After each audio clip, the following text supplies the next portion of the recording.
The Innovators Network. Welcome to the Killer Innovation Show, the longest continuously produced podcast in history. Each week, Phil McKinney brings you the insights and strategies to amplify your creativity and innovation skills. Here's your host, Phil McKinney.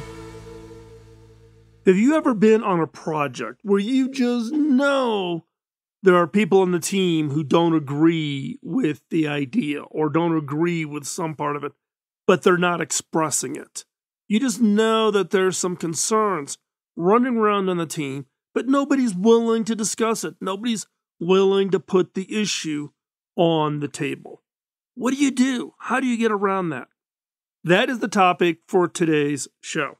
Today, we're going to talk about this challenge of getting people to open up. Think about ideas in your innovation projects from all angles. And it uses a role on your team that you should strongly consider appointing.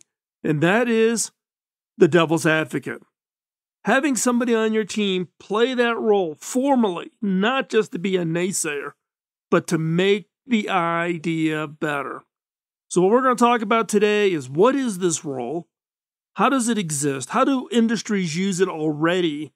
And how to think about it in the context of making your ideas better and making your innovations better.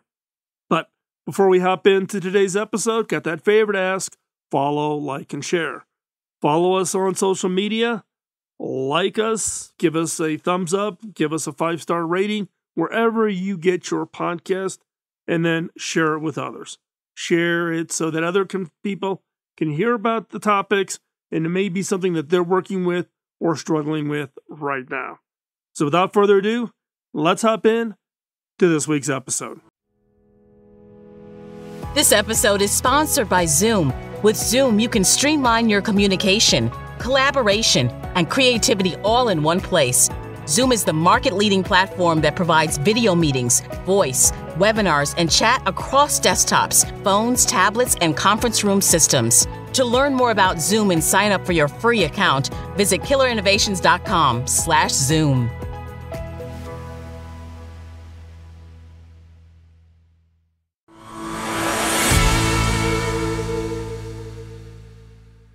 Innovation is often lauded as the key to success in business. After all, it's hard to stay ahead of the competition if you're not constantly coming up with new ideas and ways to improve your products or services. But is every idea you come up with a good idea? Is there such a thing as being too innovative? To keep yourself honest, you may want to consider appointing a devil's advocate. The Devil's Advocate is a popular movie from the 1990s. It tells the story of a lawyer who was hired to argue against a candidate for a high-ranking position in the Vatican. The lawyer's job is to poke holes in the candidate's qualifications and to find any dirt that might disqualify him. While the movie is fictional, the idea of a devil's advocate is real, and it's something that companies sometimes use when they are considering new ideas or making changes within their organization. The aim is to have someone whose job it is to argue against the proposed idea in order to improve the idea by making sure that all of the potential problems with it are discussed and addressed. Now, the term devil's advocate comes from the Catholic Church.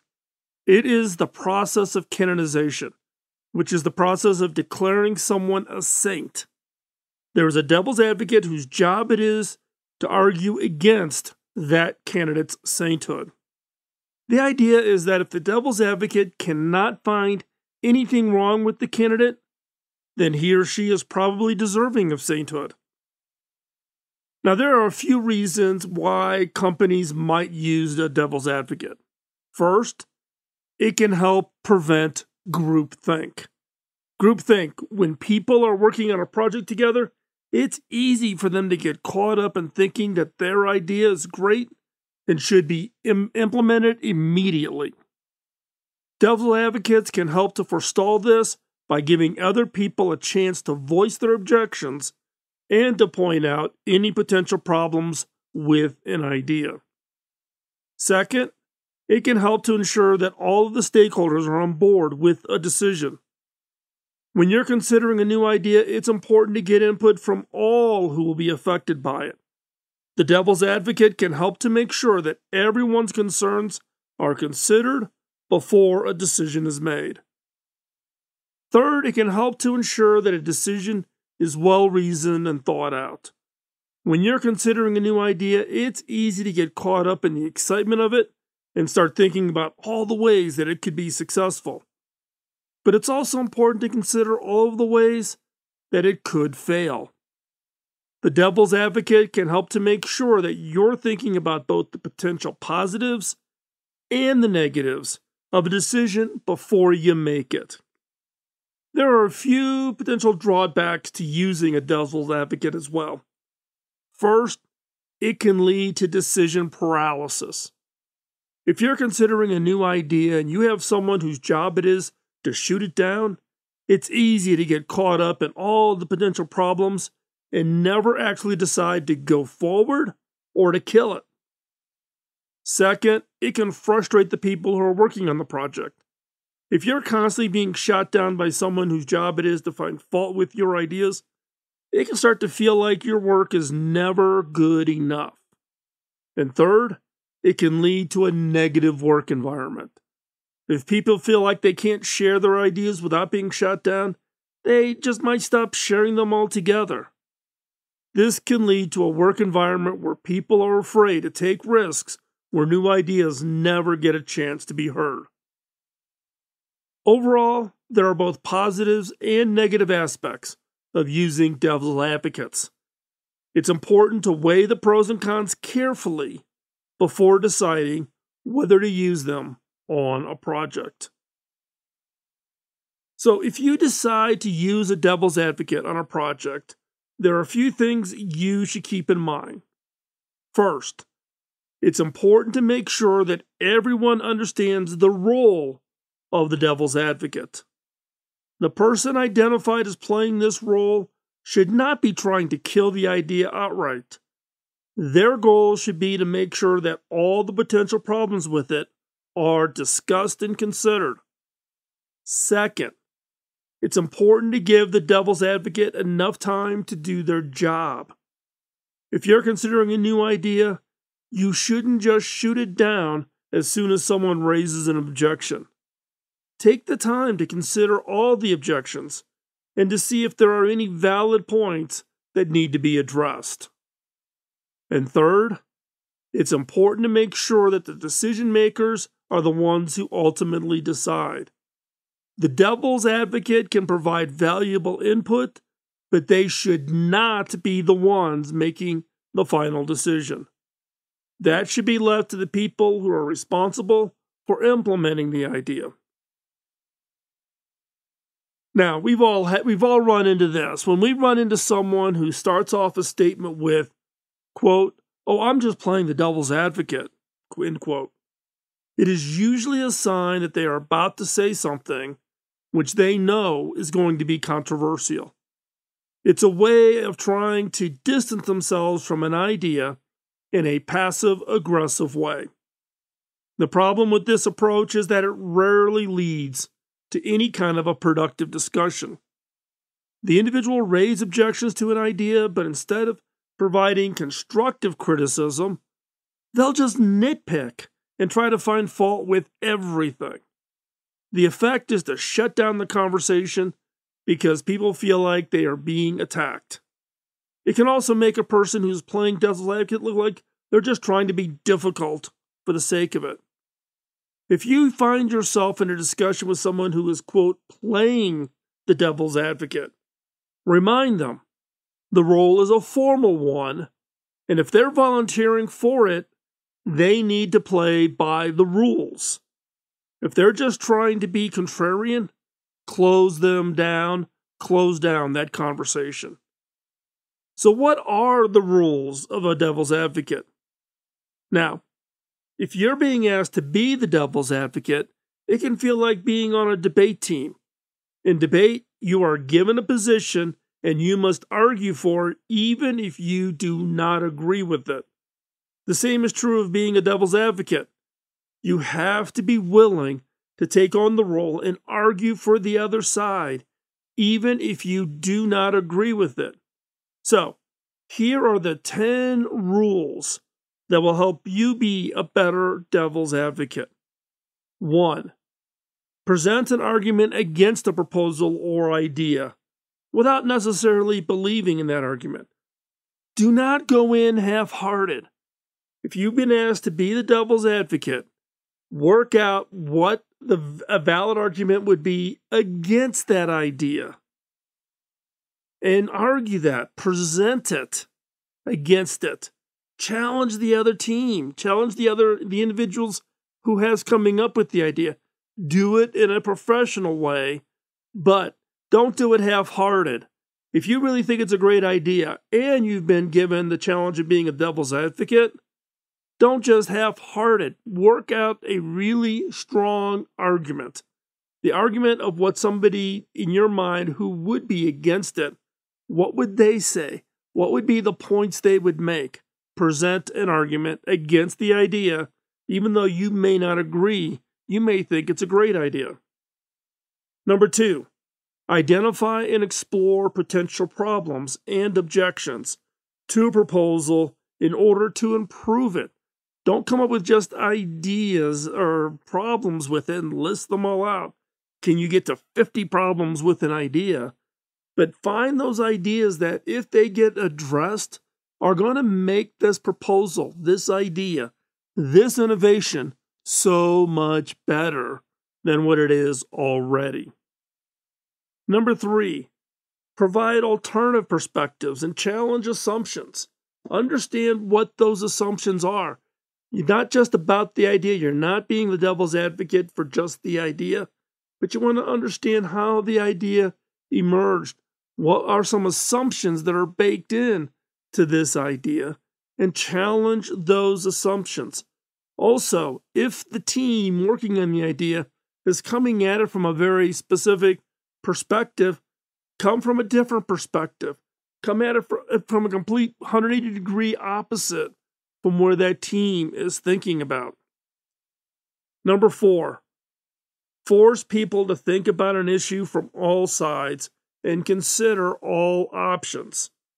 The best way to do this is by asking questions, not by just shooting at them and forcing them to say, well, you didn't think about this, and why are you not considering that? Ask questions. Ask questions that force them to think about the issue from all sides. All sides could be, if you're doing a product or service, it could be from all the different customers. Oh, well, let's talk about it from consumers. Let's talk about it from small business. Let's talk about it from large enterprise. It could be something, a change within your organization. Let's talk about frontline staff. Let's talk about finance department. Let's talk about this perspective from IT. Let's talk about this from the executive in the organization. Force people to think about an issue from all sides and consider all options. Number 5, encourage critical thinking and healthy debate.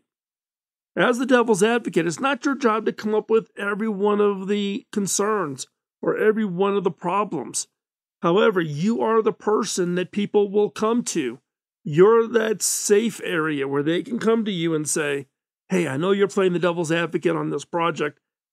I can't voice this because my team will really take it negatively, but here's an area that I'm concerned about.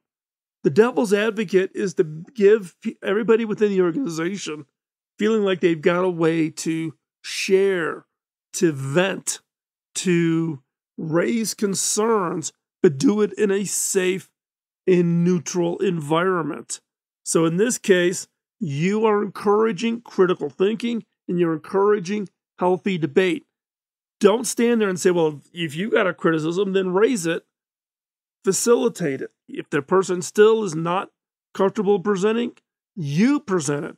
You have the green light as the devil's advocate. Number 6, ensure that all ideas have given a fair hearing before a decision is made. Make sure that everything gets put on the table. Don't leave anything off. pull from everybody in the team and everybody that's within the organization their things that they think positive about the idea, the things that they're concerned about the idea, the problems or challenges they foresee trying to make this idea real. What are the roadblocks to making this idea highly successful? Ensure that all of that is given a fair hearing before any decision is made. Number 7, act as a check against groupthink. Remember, groupthink is where people go along with the majority opinion without question. You'll tend to see it when there's an attempt to try to get to a decision quickly. When somebody who's got a power dynamic on the team and is trying to close down debate and say, now we all agree with this, right? Yep, nope, okay, no, everybody agrees, great, we're going to go forward. That is a sign of groupthink. Devil's advocate is that check against it. You need to jump in and say, whoa, time out.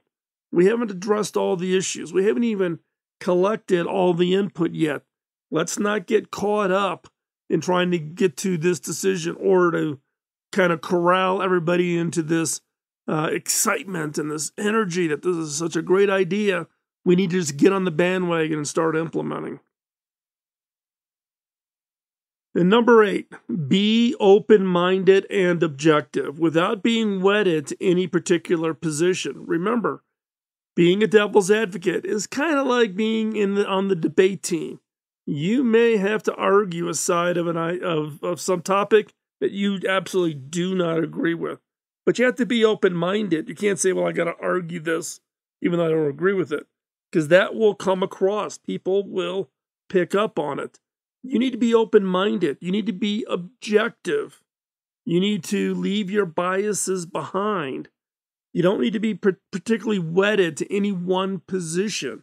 Your objective here is to make the idea better in order to extract and encourage people to put out all of the good, the gray area, and the big concerns that you may have about any given idea or innovation effort.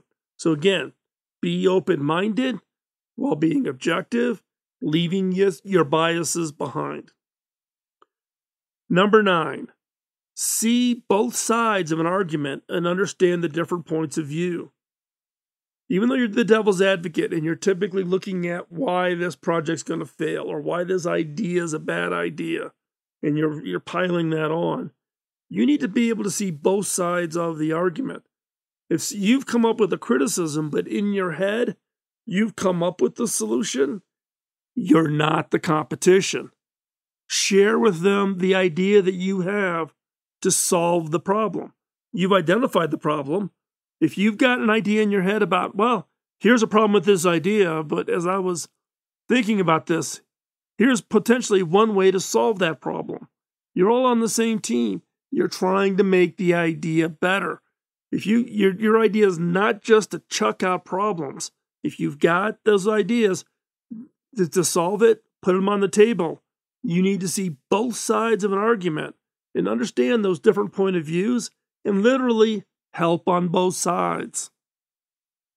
And number 10, be willing to change their own position if the evidence or arguments presented are compelling enough. You may have been part of the original team that came up with the idea. You may have thought it was a really good idea, but through the process, your position changed. Or you may have been negative to the idea, but as you've been working with the team and they've addressed the concerns you and others have had, now you're seeing the value of the idea. Change your position. Express that change. Let people know, saying, hey, I started here, but I am now here. I now am for it because of this, or I'm against it because of that. Be willing to change your position if the evidence or arguments are compelling enough to cause you to change your mind. So again, those are the 10 rules for being a devil's advocate. And that's the case of where you are being asked by your teams to play that devil advocate role as part of your team to help them improve that overall innovation. Now, Over the years, many organizations have leveraged the idea of devil's advocate to improve their decision-making process. So let's talk through some of these examples. So one, the U.S. military has long used devil advocates to help improve their decision-making. Before any new policy is implemented, they assign someone the role of devil's advocate, and it's their job is to find any potential problems with the policy, every loophole, every misunderstanding or miscommunication or a lack of clarity. They're to find every one of those potential problems with the policy. This helps to ensure that they consider the potential risk before they decide to go forward with a policy change. Another example of an industry that uses devil's advocate is journalism. In journalism, they are used making sure that they consider all sides of a story before it is published. This helps to ensure accuracy, fairness, lack of bias, and avoid any potential libel issues. Third example is the legal profession. They use devil's advocate. Lawyers will use them to consider all the potential arguments that could be made against their case. This helps to ensure that they are prepared for anything that could happen in court. Now, as we wrap up, I want you to think about this role and this importance of a devil's advocate. Just as a church provides a place for people to come together to learn, discuss, debate, and think, so too does the devil's advocate provide a space to discuss, debate, and critically think about an idea. The devil's advocate can help improve the efforts of an organization by ensuring that all options are considered before any decisions are made. When used correctly, the devil's advocate can be a valuable tool for making sure that the best ideas become the next innovation.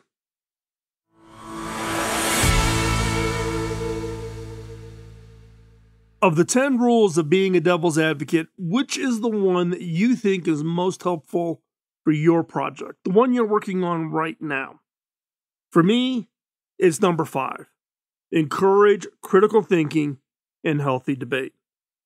One of the challenges on innovation teams is that everybody wants to get along. Everybody wants to focus on making this idea something that is going to change the world out there. But you need the healthy debate. You need to apply critical thinking. You need to avoid falling into the trap of groupthink. So for me, of the 10 rules, number 5, encourage critical thinking and healthy debate. That is a key role for the devil's advocate, whether that's you yourself playing that role or you're appointing somebody else on your team to be the devil's advocate. Make it clear to them what all the rules are. But for my mind, number 5 plays a really key foundational piece. Again, encouraging critical thinking and healthy, open, transparent debate about the pros and the cons of the idea and challenging the team. And how do you make it better? How do you improve it? Hopefully, with all of this information, equips you with some more choices on how to structure your teams to achieve success with whatever idea or innovation you are currently working on. I want to thank you for taking the time out of your busy schedule as we are continuing to put out these shows. We would love to hear your feedback. Let us know what's going on, how you're applying this, the challenges you're facing, questions you might have, things you would love for us to talk about here on the show. Yes, we've been doing the show 18 years. We'll be starting season 19 in March. And so we are always looking for content ideas and questions that you would like answered. Drop us a note. You can do that over at killerinnovations.com, or you can also do it over at theinnovators.network, or you can just send me an email directly, Phil at killerinnovations.com. Here's also a deep little secret some of you may not be aware of, but if you are a subscriber to the newsletter, whether you get that newsletter from the innovators.network or from my blog site, philmckinney.com, or from killerinnovations.com, if you get the newsletter, the innovation newsletter from me or from us, all you need to do is reply to the email. It comes right back to me. It gets routed through all the systems and it gets forwarded on to me, and I can see whatever replies you may have. So all you have to do is when you get the newsletter, you can simply do a reply. If you want to sign up for the newsletter, go over to theinnovators.network, and in the top menu bar, you'll see subscribe. Hit it, type in your email address. That's all there is to it. So with that, thank you again for taking time out of your busy schedule. Greatly appreciate it. Love to hear some feedback. Let us know. And don't go anywhere. We'll be right back next week with another new episode of Killer Innovations. And until then, don't let the innovation antibodies get you down. Keep working on an idea, launch that innovation, and change the world. Bye-bye. Podcasting nonstop since 2005, this has been the Killer Innovation Show on the Innovators Network. This show is distributed by the Innovators Network. For more information and other great shows and content, visit theinnovators.network.